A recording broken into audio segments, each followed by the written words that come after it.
2023년의 시작을 축하했던 게 엊그제 같은데 벌써 절반이 훌쩍 지나버렸습니다. 작년과 비교했을 때 여러분의 지난 6개월은 어떠셨나요?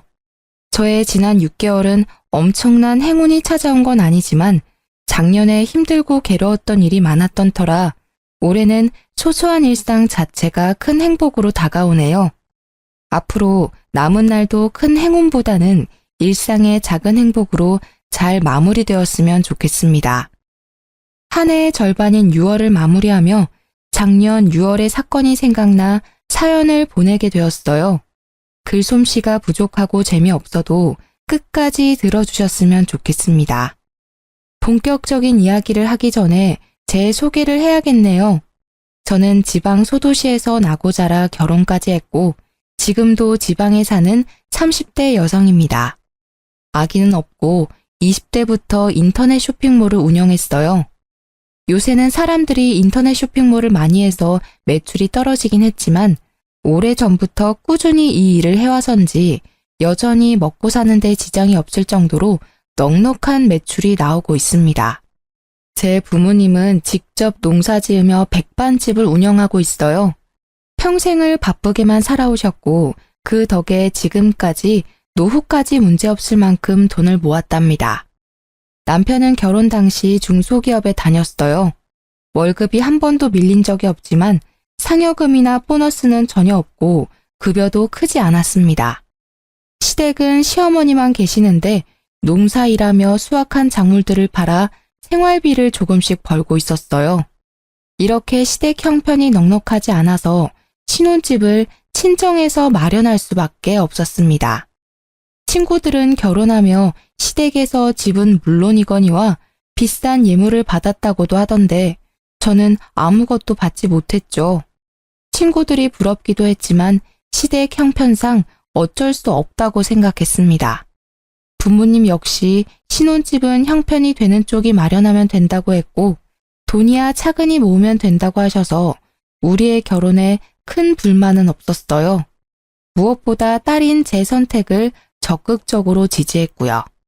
이렇게 우리는 큰 어려움 없이 결혼식을 올리고 신혼여행을 다녀와 시댁으로 향했습니다.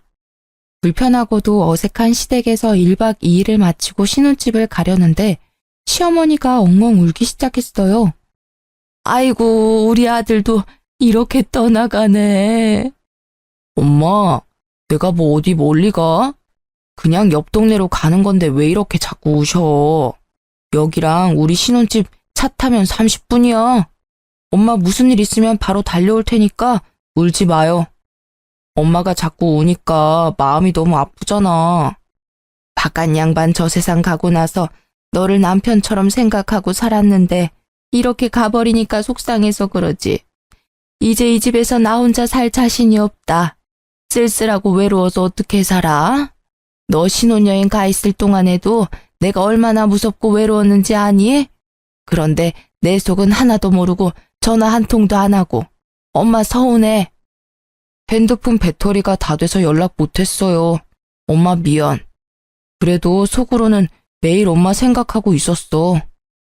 노느라 정신 팔린 건 아니고 아무리 신혼 재미가 좋아도 이 엄마한테 연락하는 거 잊지 마. 엄마가 널 아들 이상으로 생각하는 거 알지? 그럼 알죠. 걱정하지 마요. 결혼해도 지희랑 종종 놀러 올게. 당연히 그래야지. 이 시어미 혼자 시골에서 사는데 아들 며느리가 안 오면 쓰나. 참, 지희야, 이거 받아라. 시어머니는 제게 웬 박스를 건네셨습니다. 그 안에는 반찬통도 있었고 무언가가 가득 들어있는 검정 봉지도 여러 개 있었어요. 이게 다 뭐예요? 이 검정 봉지에는 누룽지가 들어있고 이거는 젓갈, 이거는 밑반찬들이다. 우리 민석이 아침에 회사 가기 전에는 누룽지에 젓갈 먹으니까 아침마다 이 누룽지 잘게 부셔서 물 넉넉히 넣고 푹 끓여서 먹여라. 이 멸치볶음이랑 진미채는 민석이가 가장 좋아하는 반찬이니까 매 식사 때마다 꺼내주렴. 다 먹으면 내가 또 해주면 되긴 하는데 매번 내가 할 순 없으니 다음에 혼자 한번 와서 반찬하는 법 좀 배워라. 넌 어차피 집에서만 일하잖니. 그니까 밖에서 일하는 우리 아들 먹는 거 좀 잘 챙겨줘. 알겠니? 박스 안에는 남편이 좋아하는 음식들로 가득했습니다. 시어머니는 이어서 아이스박스를 또 하나 건네주셨어요. 그 안에는 투명 비닐 안에 정체불명의 음식들이 있었습니다. 이거는 시래기국 냉동시킨 거다. 민석이가 제일 좋아하는 국이니까 입맛 없다고 하면 한 번씩 데워 먹이렴. 그리고 이건 방건조 생선인데 프라이팬에 기름 자작하게 둘러서 민석이 반찬으로 주면 아주 좋아할 거다. 생선이요? 상견례 때도 말씀드렸다시피 어릴 때 생선 가시가 목에 걸린 적이 있어서 그 뒤로 생선이라면 질색이에요. 그래서 한 번도 직접 생선 구운 적도 없는데. 뭐? 어떻게 그 나이 먹도록 생선 하나를 못 굽니? 그냥 기름 자작하게 둘러서 생선 넣고 구우면 돼. 어렵지 않으니까 한번 해봐. 해봐야 너도 살림이 늘 것 아니냐. 그리고 너가 생선 안 좋아한다고 해도 민석이는 생선 좋아하니까 자주 구워줘. 알겠지? 시어머니가 그저 어려운 새댁이지만 이건 너무하다 싶었습니다. 아들에게 하나라도 제대로 먹이고 싶은 엄마 마음은 알겠으나 말이라도 너도 같이 먹으라는 식으로 하면 안 되는 건가요? 그리고 생선은 한 번도 구운 적이 없었을 뿐더러 어릴 때 큰 생선 가시가 목에 걸려 고생한 뒤로는 쳐다도 보지 않았습니다. 게다가 이 사실은 시어머니도 이미 알고 있었어요. 그럼에도 불구하고 남편을 위해 먹지도 못하는 생선을 구우라니 섭섭한 마음이 들었습니다. 남편이 정 원한다면 도전은 해보겠지만 사실 자신은 없네요. 생선 하나 굽는데 뭘 그리 말이 많아. 그냥 하면 되지. 그리고 민석이는 생선 좋아해. 너가 어떻게든 노력해서 네 식성을 바꿔. 앞으로 민석이랑 같이 살면서 너가 생선도 구워주고 가시도 발라줘야 하는데 싫다고 안 해버리면 어쩌니? 전 잘 굽지도 못하고 먹지도 못하니 앞으로 남편이 직접 굽고 가시 발라서 먹으면 되겠네요. 그리고 애도 아니고 어른인데 가시는 직접 발라 먹어야죠. 예, 민석이가 어떻게 생선을 굽니? 원래 민석이는 그런 일 못해. 그리고 너는 회사 일로도 바쁜 애한테 집에서 직접 생선까지 구워다 먹으라고 시키고 싶니? 게다가 만약에 민석이가 먹었다가 너처럼 목에 가시라도 걸리면 어떡해? 난 그 꼴 못 본다. 아, 맞다. 그리고 잠깐 기다려봐라. 시어머니야말로 말도 안 되는 소리만 하다가 갑자기 뭐가 생각나는지 부엌으로 들어갔습니다. 잠시 후 투명 비닐에 쌓인 냉동된 무언가를 한가득 가져왔어요. 너 빵 좋아한댔지? 이거 일하면서 먹어라. 꽤 비싼 빵인데 내가 상할까봐 냉동 보관한 거야. 실온에다가 두고 먹으면 아마 처음 샀던 것처럼 먹을 수 있을 게다. 사실 생선 이야기 할 때까지만 해도 서운했는데 제가 좋아하는 빵을 따로 챙겨주니 서운한 마음이 금세 풀렸어요. 남편은 시어머니가 챙겨준 음식들을 보며 아주 행복한 표정을 지었습니다.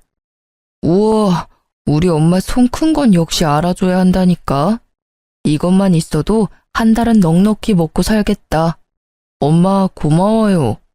고맙긴. 신혼재미 좋다고 이 엄마 잊지 말고 자주 들러. 전화도 자주 하고. 알겠어? 우리는 시어머니가 챙겨준 음식들을 한가득 챙겨 신혼집으로 왔습니다. 집에 와서 음식들을 하나하나 풀어보니 남편이 좋아하는 밑반찬이나 젓갈은 신선했는데 빵은 유통기한도 지났고 색도 이상했어요. 심지어 어떤 빵 표면에는 군데군데 초록색 곰팡이까지 폈더라고요. 아무래도 못 먹을 것 같아 음식물 쓰레기통에 빵을 버리려고 했어요. 여보, 이거 빵들이 조금 오래된 것 같은데 아무래도 어머니가 깜빡하셨나 봐. 그냥 버려야겠다. 그치? 아깝게 그걸 왜 버려? 우리 엄마가 준 빵인데. 이 빵 다 비싼 제과점에서 산 빵이야. 그건 아는데 보니까 유통기한도 지난 것 같고 이거는 색도 이상하게 변질됐는데 이걸 어떻게 먹어? 왜 못 먹냐? 우리 엄마가 설마 너한테 상한 음식 줬겠어? 어떻게 엄마가 준 음식을 그렇게 막 버릴 생각을 해? 막 버리려는 게 아니라 딱 봐도 지금 색깔이 이상하잖아. 유통기한도 이미 지났고 여기엔 곰팡이도 피었다고. 그럼 엄마가 준 음식들은 못 먹을 음식이라는 거야? 와, 너 진짜 너무한다. 우리 엄마는 너 생각해서 따로 빵이랑 챙겨줬는데 어떻게 그런 말을 해? 나는 너가 왜 이렇게 발끈하면서 화를 내는지 모르겠다. 그럼 이렇게 곰팡이 피고 색까지 변한 이 빵들을 내가 다 먹어야 해? 엄마가 준 음식인데 못 먹을 이유는 뭐야? 그럼 내가 먹을게. 결국 남편은 색도 변질되고 냄새도 이상한 빵을 직접 해동시켜서 먹기 시작했습니다. 아무래도 상한 것 같으니 먹지 말라고 했지만 엄마가 준 음식이라 못 버린다며 끝까지 다 먹더라고요. 맛만 있는데 뭘 이상하다고. 아무리 며느리들이 시어머니 싫다고 하지만 우리 엄마는 안 그래. 괜히 이상한 드라마 보면서 우리 엄마 오해하지 말고 엄마 성의를 진심으로 받아들이라고. 알겠어? 사실 남편 말에 기분이 좋지 않았지만 신혼여행 다녀와 집도 엉망이고 집안일이며 쇼핑몰 일까지 할 일이 태산이라 그냥 넘어갔습니다. 사실 남편 말에 기분이 좋지 않았지만 신혼여행 다녀와 집도 엉망이고 집안일이며 쇼핑몰 일까지 할 일이 태산이라 그냥 넘어갔습니다. 다음 날 남편이 출근하자마자 시어머니한테 전화가 왔어요. 민석이 출근은 잘했니? 아침에 누룽지는 끓여줬고 오늘 남편이 늦게 일어나서 못 먹고 갔어요. 그럼 아침에 아무것도 먹지 않고 빈속으로 회사에 갔단 말이야? 생각이 있는 거니 없는 거니? 너는 집에서 편하게 아무 눈치 보지 않고 일하겠지만 민석이는 밖에서 상사 눈치 보면서 일하는 애야. 그렇게 종일 힘들게 일하는데 속이라도 든든해야지. 아무리 그래도 밥 먹는다고 회사를 지각할 순 없잖아요. 그럼 너가 더 일찍 일어나서 민석이를 깨웠어야지. 내일부터는 하루도 빠짐없이 누룽지 먹이도록 해. 나랑 있을 때는 아침 걸은 적이 없는데 걱정되는구나. 참, 그건 그렇고 어제 줬던 빵은 먹어봤니? 저는 안 먹었고 남편만 먹었어요. 남편만 빵을 먹었다는 말에 시어머니는 당황했는지 말을 제대로 하지 못했습니다. 뭐라고? 그니까 우리 민석이가 그 빵을 먹었단 말이야? 왜? 빵도 안 좋아하던 애인데. 왜요? 남편은 그 빵 먹으면 안 될 이유라도 있었나요? 그거 유통기한 지난 건데. 설마 그 빵들 유통기한 지난 거 알고 계셨어요? 사실 어제 버리려다가 남편이 아깝다고 버리지 말라길래 유통기한도 지나고 곰팡이까지 핀 빵을 어떻게 먹냐고 했더니 다 먹을 수 있다며 남편이 기어이 먹더라고요. 그래서 민석이가 그 빵을 먹었어? 네, 끝까지 먹겠다길래 그냥 뒀죠. 근데 곰팡이 피고 유통기한 지난 걸 알고 계셨으면서 저한테 왜 주셨어요? 그 빵 냉동 보관된 거라서 먹어도 되긴 한데 민석이는 워낙 위장이 예민해서 그런 거 먹으면 탈이 나. 비싼 돈 주고 산 빵인데 버리긴 아깝고 내가 먹자니 너무 많고 해서 너한테 준 거지. 아침 너도 빵 좋아한다니까. 어머니, 솔직히 기분이 좋지는 않네요. 아무리 제가 빵을 좋아한다지만 유통기한 지나고 곰팡이 핀 빵까지 좋아하진 않아요. 이제는 그런 음식은 주시지 않았으면 좋겠어요.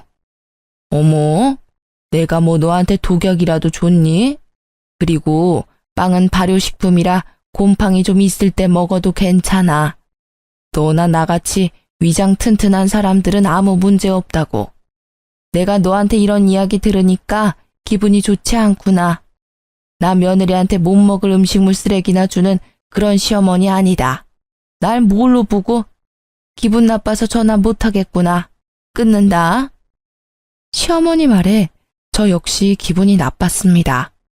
세상 어느 누가 유통기한 다 지나고 곰팡이까지 핀 빵을 받고도 감사하고 좋아하겠습니까? 솔직히 시어머니만큼이나 저 역시 기분이 좋지 않았어요.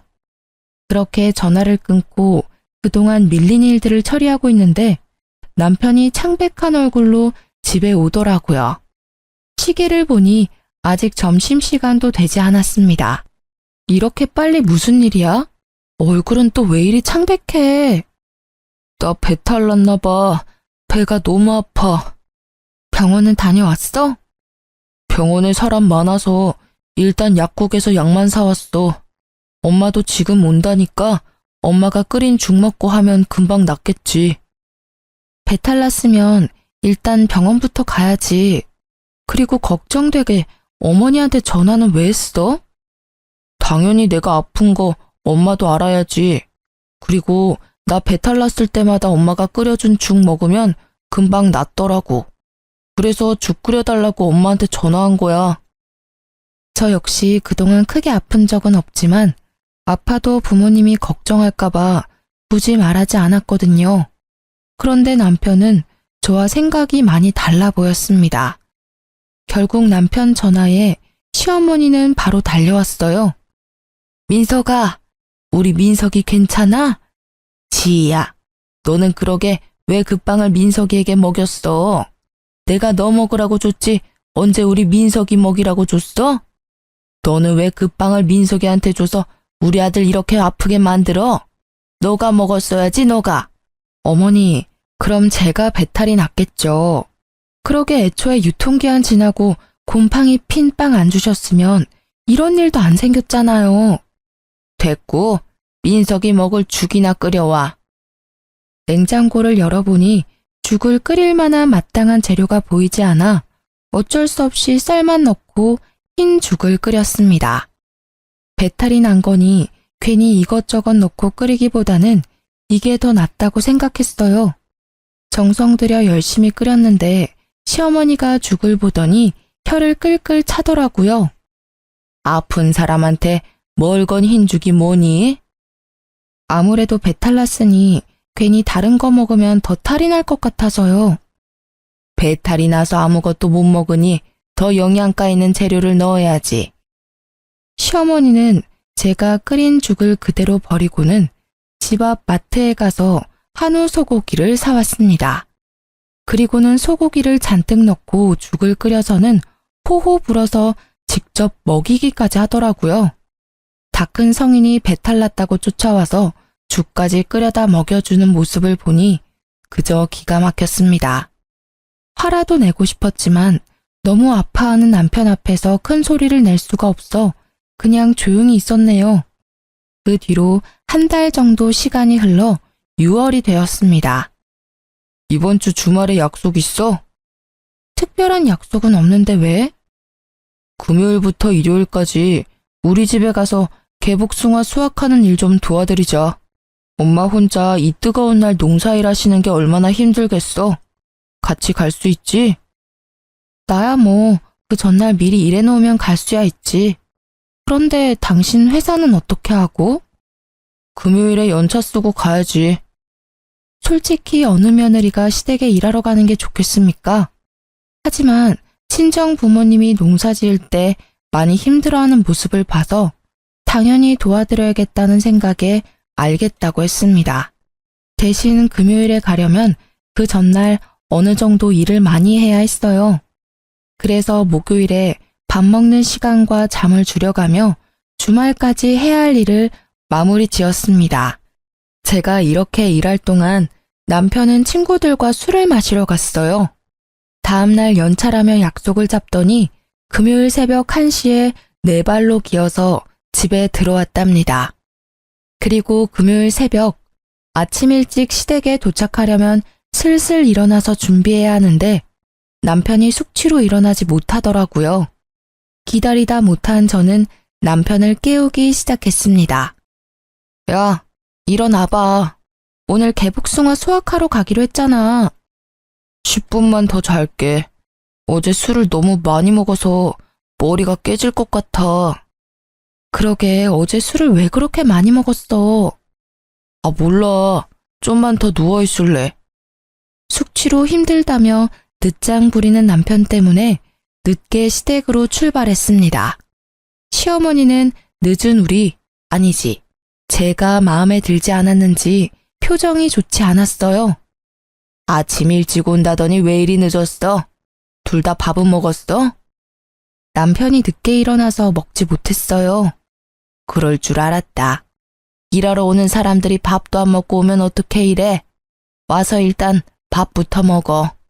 시어머니는 밥을 먹으라고 상을 차려뒀는데 남편에게 압력솥에 새 밥을 퍼주더라고요. 그러더니 제게는 남편과는 다른 잡곡밥을 주었습니다. 이거 어젯밤에 한 잡곡밥인데 민석이는 소화가 잘 안 돼서 잡곡밥을 못 먹어. 그러니까 넌 이 밥 먹어라. 흰밥보다는 잡곡밥을 더 좋아해서 즐겨 먹긴 하는데 남편에게는 갓한 밥을 주면서 제게는 밥솥에 오랫동안 방치된 잡곡밥을 건네니 뭔가 묘하게 기분이 좋지 않았습니다. 그래도 일단 밥은 먹긴 먹었어요. 밥을 다 먹고 본격적으로 일하기 위해 작업복으로 갈아입었습니다. 그런데 남편이 졸린다고 계속 하품을 하더라고요. 아, 피곤하고 온몸이 다 쑤시네. 어제 술을 너무 많이 먹었나 봐. 민석이 어제 술 먹었니? 엄마. 결혼식 때 온 친구들이 갑자기 보자고 해서 어쩔 수 없이 술 좀 먹었어요. 너무 많이 마셨는지 머리도 깨질 것 같고 속도 안 좋고 너무 힘들어요. 그래? 그럼 그냥 넌 오지 말고 지희만 보내지 그랬어. 힘들게 너까지 왜 와? 평일에도 죽어라 일하는데. 안 되겠다. 민석이 너는 너무 힘드니까 쉬고 지희만 같이 일하자. 오늘은 날씨 흐리다고 했으니까 그렇게 힘들진 않을 거야. 이 말에 남편은 바로 큰 방으로 들어가 누워버렸습니다. 그런 남편이 정말 얄미웠지만 어차피 오늘은 일을 도와드리러 온 거니 마지못해 저만 개복숭아를 따러 갔어요. 개복숭아 따는 일은 역시 쉬운 일이 아니었습니다. 아침 8시부터 오후 1시까지 쉬지 않고 열심히 개복숭아를 땄어요. 팔다리는 후들거리고 온몸은 땀범벅이 되고 얼굴은 타는 것처럼 시뻘개져서 시댁에 돌아왔습니다. 남편은 제 모습을 보더니 갑자기 큰 소리로 웃기 시작했어요. 와, 이게 누구야? 웬 시골 촌년이 우리 집에 왔어. 너 이러니까 진짜 웃긴다. 일하고 왔으니까 그렇지. 지금 덥고 힘드니까 웃지 마. 남편 말에 기분이 언짢아진 저는 정색하며 말했습니다. 시어머니는 제 얼굴을 쓱 보더니 남편처럼 웃기 시작했어요. 지희야, 솔직히 민석이 말이 틀린 것도 아닌데 뭘 그리 정색을 하니? 지금 네 꼴 보니까 그야말로 시골에서만 먹고 자란 촌년 같다. 열심히 일하고 온 사람에게 수고했다는 말은 못할 망정 얼굴 빨개졌다고 놀려대는데 이 사람들이 지금 제정신인가 하는 생각이 들었습니다. 그러나 개복숭아 따느라 너무 지쳐서 화를 내고 따질 기력조차 남아있지 않았어요. 그래도 촌스러운 며느리 때문에 내가 웃기도 하네. 요새 웃을 일도 없었는데. 아유, 날씨가 덥긴 하다. 지희야, 나 먼저 씻을 테니까 너는 밥 좀 새로 안 치고 국 좀 끓여라. 너는 국 다 끓이고 씻어. 화장실은 한 개뿐이고 시어머니와 같이 씻을 수는 없으니 마지못해 알겠다고 했습니다. 남편은 다시 큰 방으로 들어가고 저는 밥을 하고 국을 끓였어요. 상을 다 차리니 시어머니가 씻고 나왔고 저도 이어서 씻으러 들어갔습니다. 그런데 씻고 나오니 시어머니와 남편이 이미 밥을 다 먹고 국도 하나도 없더라고요. 분명히 넉넉히 했는데도 말입니다. 이 상황도 어이없는데 더 어이없는 건 지금부터였어요. 밥을 다 먹고 이를 쑤시던 남편이 제게 이러더라고요. 다 씻었어? 근데 된장국이 너무 짜더라. 된장을 통째로 둘이 부었나 봐. 일도 전혀 하지 않는 남편놈이 이렇게 이야기하는데 슬슬 화가 나기 시작했습니다. 이렇게 눈치 없고 지 생각만 할 줄 아는 남편놈을 낳은 시어머니 역시 마찬가지였어요. 그래, 지희야. 음식을 짜게 먹으면 건강에 안 좋아. 우리 민석이 안 그래도 위장이 약해서 소화 잘 못 시키는데 짠 거 많이 먹으면 안 되니까 앞으로 주의해서 음식해. 그나저나 국이 다 떨어져서 이를 어쩐담? 그냥 남아있는 밑반찬으로 먹어라. 아침부터 땀 뻘뻘 흘리며 일한 저한테 밥 차리라고 해놓고 자기들끼리 다 먹은 것도 분한데 평가질까지 당하고 있으려니 참을 수 없을 정도로 화가 났습니다. 야, 김민석, 너는 아침부터 잠만 쳐자놓고 한 게 뭐가 있다고 밥 먹어? 박지희, 어디서 시어미 앞에서 남편에게 큰 소리야? 너 미쳤어? 어머니야말로 너무하세요. 아들 입만 입이고 저는 주둥이에요. 이렇게 먹다만 음식이나 먹어야겠느냐고요. 그리고 국이 그렇게 간이 안 맞으면 그냥 안 먹으면 되잖아요. 국물 하나 남김없이 다 먹어놓고 맛이 없다고 하세요. 기껏 끓인 사람 기분 나쁘게. 너 그거 일하고 더 먹었니? 정신 놓았어? 아니요. 저 정신 완전 멀쩡해요. 저는 이런 푸대접 받으며 여기에 도무지 못 있겠네요. 저는 집에 갈 테니 나머지는 모자끼리 알아서 하세요. 너 없이 어떻게 일하니? 아직 따야 할 개복숭아가 얼마나 많은데. 결혼하기 전에는 저 없이 어떻게 하셨는데요? 그리고 이렇게 사람 취급도 안 하면서 일은 부려먹고 싶으세요? 저는 이렇게는 일 못해요. 아시겠어요? 옆에서 아무 말도 못하는 남편 얼굴에 흙이 잔뜩 묻은 작업복을 던져버리고 시댁에서 나왔습니다. 야, 이대로 가버리면 어떡해. 우리 엄마 혼자 어떻게 일하라고. 왜 혼자 일해? 아들이 너가 직접 도와야지. 난 갈 테니까 모자끼리 오붓한 시간 보내. 그 뒤로도 시어머니는 농사일하러 오라고 했고 남편이 같이 가자고 했지만 절대 가지 않았습니다. 그렇게 개무시를 당하고 나니 2번 다시는 가기 싫더라고요. 제가 끝까지 가지 않으니 남편은 혼자 일하는 시어머니가 안쓰럽다며 농사일을 돕기 위해 회사에 연차나 반차 쓰는 일이 많았습니다. 그리고 농사일하고 오면 힘들다며 다음날 지각이나 무단 결근을 했어요. 솔직히 회사에서 봐주는 것도 한두 번이지. 매일 업무에 소홀히 하는 직원을 가만히 둘 리가 없지 않겠습니까?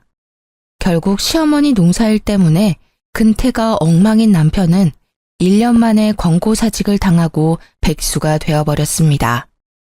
그 뒤로 남편은 게임에만 미쳐서 살았어요. 새벽엔 혼자 배달음식 시키고 놀고 술 마시고 잠만 잤습니다. 게다가 부부 공동 생활비로 성능 좋은 컴퓨터까지 샀어요. 말로는 회사 구한다고 했지만 제가 볼 때는 이력서 작성조차 하지 않았습니다. 이러한 남편의 생활이 한심스러워서 대화도 시도하고 싸워보기도 했지만 말이 도통 통하지 않더라고요. 그래서 우리는 기본적인 대화조차 하지 않고 그저 집만 공유하며 살았습니다. 같이 밥도 먹지 않았고 집에 들어오지 않아도 신경 쓰이지 않았어요. 엄밀히 말하면 제 일 하느라 바빠서 남편이 밥을 굶든 말든 신경 쓸 시간조차 없었습니다. 남편이 애는 아니니까 배고프면 알아서 차려 먹겠거니 하고 말았답니다. 그러던 어느 날 집에서 일하는데 시어머니가 한가득 장을 봐서 오셨어요. 당황한 저와는 달리 남편은 시어머니가 올 걸 알고 있었는지 아주 반갑게 맞이하더라고요. 엄마, 왔어? 나 배고파. 밥 좀 줘. 그래, 우리 아들. 엄마가 이것저것 사왔다. 얼른 밥 차려줄게. 너는 집에 있으면서 얼마나 우리 민석이 밥을 챙겨주지 않았으면 애가 나한테 밥을 다 해달라고 하니? 오셨어요? 그동안 저도 일이 너무 바빠서 잘 못 챙겼네요. 거기 멀뚱히 서 있지 말고 얼른 와서 나 좀 도와라. 죄송한데 지금 당장 급히 처리해야 할 일들이 있어서요. 일단 하던 일 먼저 마무리하고 나올게요. 남편도 일 안 하고 있는데 저라도 일을 해야지 이 집이 돌아가지 않겠어요? 시어머니는 기가 찬다는 표정을 지었습니다. 그래도 어쩌겠어요. 이 집에서 돈 버는 사람은 저밖에 없는데 저라도 열심히 일해야죠. 그렇게 저는 방으로 들어가고 시어머니는 요리를 시작했는데 부엌에서 냉장고 상태가 어쩌느니 청소가 엉망이라느니 하면서 뭐라고 하더라고요. 그러나 일하느라 바빠 시어머니의 시시콜콜한 말들에 신경 쓸 겨를이 없었습니다. 잠시 후 시어머니가 나가서 불러보니 임금님 수라상 같은 밥상이 차려져 있었어요. 시어머니는 저를 보더니 아주 못마땅한 표정으로 앉으라고 했습니다. 그동안 맨날 배달 음식만 먹으니까 질렸는데 너무 좋다. 그래, 우리 아들 많이 먹어라. 그동안 얼마나 고생했는지 살이 다 빠졌네. 그리고 지희 넌 그깟 푼돈 버는 쇼핑몰 운영한다고 우리 아들 밥도 안 차려주니? 너 내가 경고하는데 돈 번다고 민석이 기죽이지 마라. 지금은 놀지만 앞으로 크게 될 사람이야. 네가 쇼핑몰로 돈을 얼마나 많이 버는 줄은 모르겠지만 앞으로 너보다 돈 많이 벌 사람이라고. 지금 저보다 돈 더 많이 벌려면 대기업에는 가야 할 텐데요. 나이는 많고 그렇다 할 경력도 없고 회사에서 잘리기까지 한 남편을 받아줄 대기업이 어디 있을런지 모르겠네요. 네가 뭐 얼마나 번다고 그래? 너 통장 가져와봐. 시어머니 말에 당당히 폰뱅킹 어플을 열어 통장 잔고를 보여주었습니다. 예상보다 많은 금액에 시어머니와 남편은 깜짝 놀랐어요. 뭐 그래도 그동안 열심히 살았나 보네. 그래도 쇼핑몰은 언제 망할지도 모르잖아. 너무 불확실해. 그러니까 그깟 쇼핑몰 한다고 유세 떨지 말고 우리 아들 잘 내조해. 참, 그리고 다음 주에 고구마 캘 거다. 그날은 핑계 대지 말고 꼭 와라. 어머니 아들 지금 백수잖아요. 종일 게임만 하고 먹고 자고 놀기만 하는데 어머니 아들만 가면 되지 일하는 저까지 꼭 가야 해요? 게다가 남편은 지금껏 우리 집 농사일 때 한 번도 안 왔는데요. 이 말이 마치자마자 시어머니는 제게 숟가락을 던졌습니다. 시어머니가 오라면 그냥 네 하고 오면 되지 어디서 말대꾸야? 사위는 백년 손님이고 며느리는 종신 식구라는 말도 몰라? 사위는 손님이니 처가에서 일하면 안 되고 며느리는 식구니까 시댁에서 같이 일해야지. 그리고 보기에도 귀한 아들을 너한테 준 것도 아까운데 너네 집에서 어떻게 일하는 꼴을 봐? 살다 먹던 숟가락으로 맞아본 적은 없는지라 너무 당황스러워 말도 못하고 멍한 표정으로 있었습니다. 그 표정을 보더니 남편이 비웃더라고요. 내가 너 혼날 줄 알았다. 아까부터 엄마가 도와달라고 했는데 나와보지도 않더니 꼴 좋다. 순간 부모님이 마련해준 이 집에서 왜 이런 푸대접을 받아야 하는지 분노가 치밀어 올랐습니다. 도무지 참을 수가 없던 저는 자리에서 일어나 밥상에 있던 음식들을 다 음식물 쓰레기통에 넣어버렸어요. 남편은 놀라서 아무 말도 못하고 시어머니는 제게 소리를 지르기 시작했습니다. 야, 너 미쳤어? 왜 아까운 음식들을 다 버리고 난리야? 네, 저 미쳤어요. 지금 둘이서 편먹고 이렇게 괴롭히는데 제정신으로 살 수 있겠어요? 그리고 어머니는 그렇게 아들이 좋으면 평생 끼고 살지 결혼은 왜 시키셨어요? 박지희, 뭘 잘했다고 우리 엄마한테 큰 소리야. 제정신이야? 남편은 자리에서 일어나 제 머리채를 잡았습니다. 시어머니는 그런 남편을 말리기는커녕 옆에서 잘한다고 손뼉치고 앉아있더라고요. 우리 아들 잘한다. 저런 년은 그냥 혼쭐이 나야 정신을 차리지. 시어머니 말에 남편이 더 세게 잡길래 남편을 있는 힘껏 밀어버렸습니다. 그러자 남편은 순식간에 중심을 잃고 시어머니 앞으로 넘어지며 시어머니와 머리를 세게 박았어요.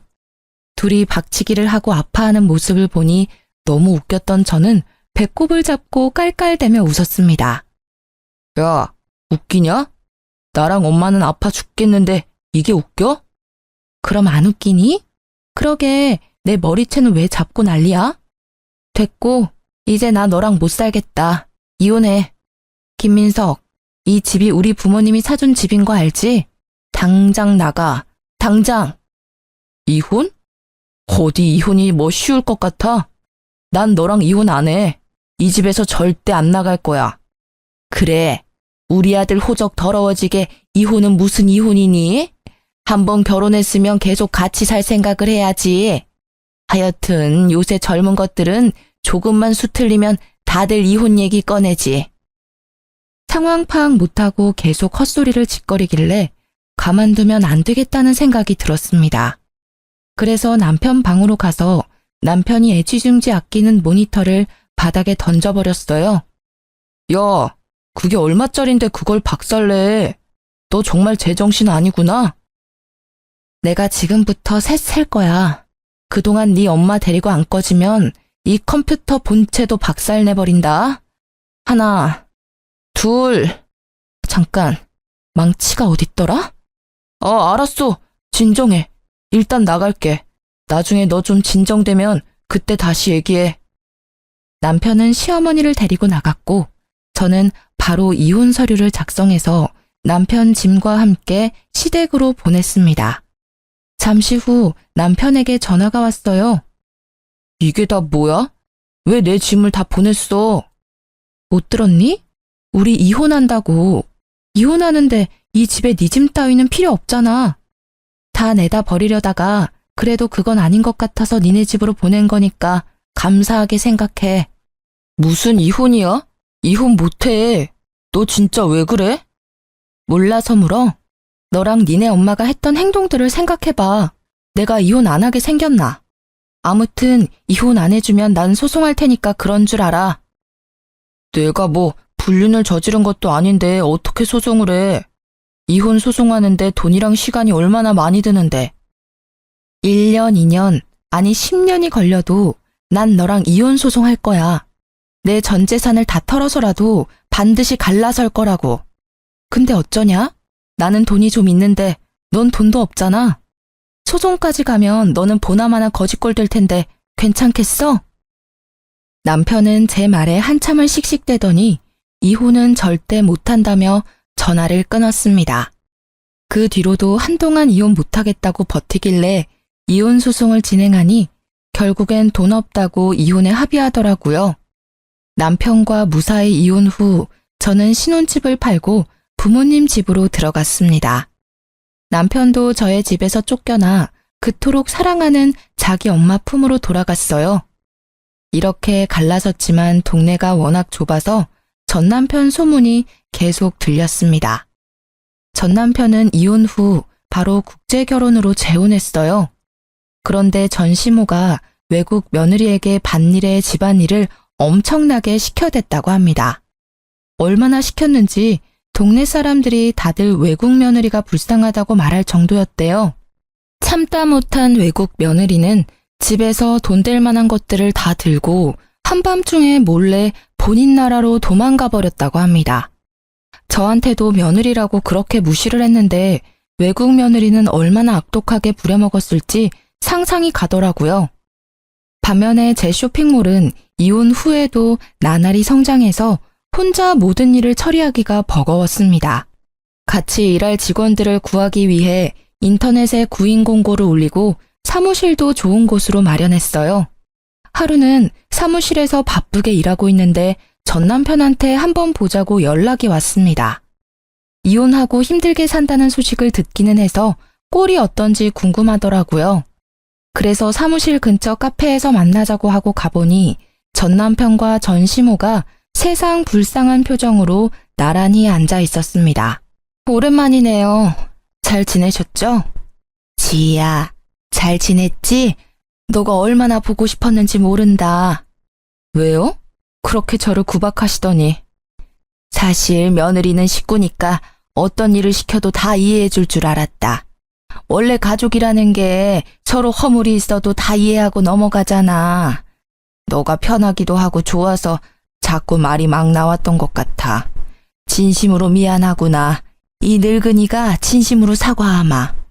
아니요, 틀렸어요. 며느리도 사위와 마찬가지로 피 한 방울 안 섞인 손님이라고요. 그러게 옆에 있을 때 잘하셨어야죠. 그리고 사람이 좋고 편하면 더 귀하게 여겨야지. 막말하고 하대하는 게 맞는다고 생각하세요? 그래. 그래서 지금 우리 엄마가 너한테 사과하잖아. 그러니까 사과 받아주고 우리 다시 합치자, 응? 너도 나 정말 많이 좋아했잖아. 그래서 결혼까지 한 거고. 합치긴 뭘 합쳐? 내가 미쳤니? 다시 너랑 살림을 차리게? 지희야, 사실 우리 지금 너무 힘들어. 나 이전 회사에서 잘린 게 거래처에 소문이 다 나서 이력서를 내도 면접 보러 오라는 회사가 하나도 없어.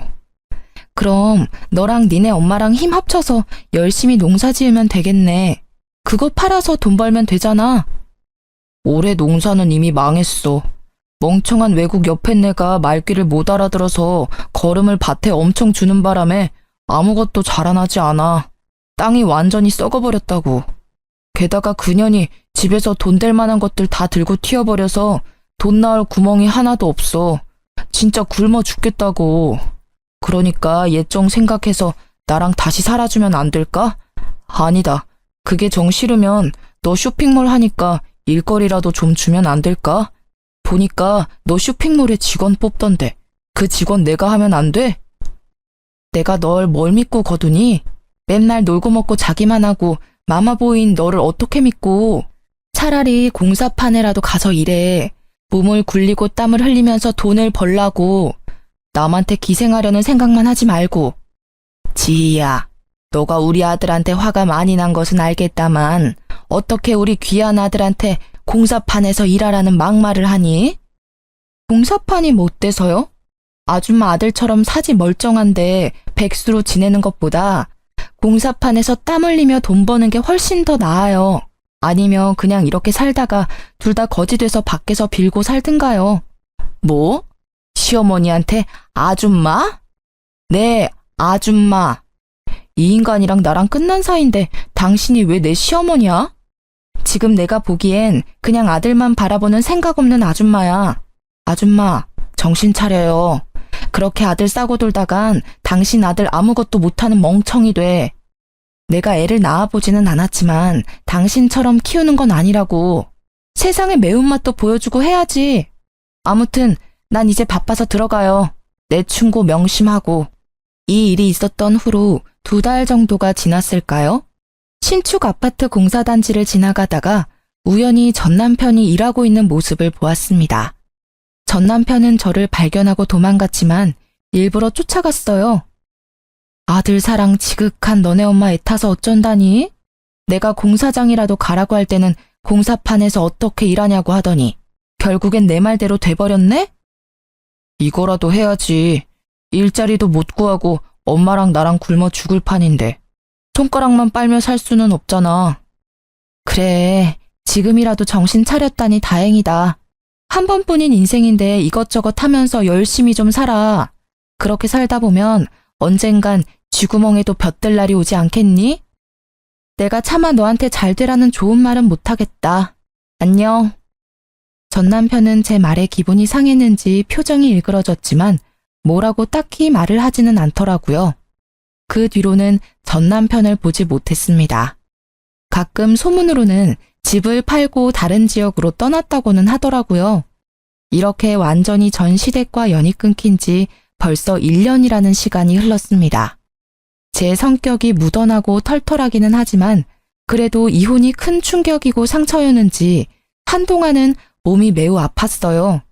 그래도 지금은 다 극복하고 건강해졌습니다.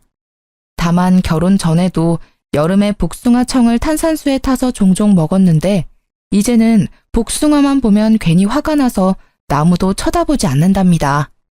보기만 해도 화병이 난 것처럼 머리가 지끈지끈 아프고 심장이 터질 것만 같더라고요.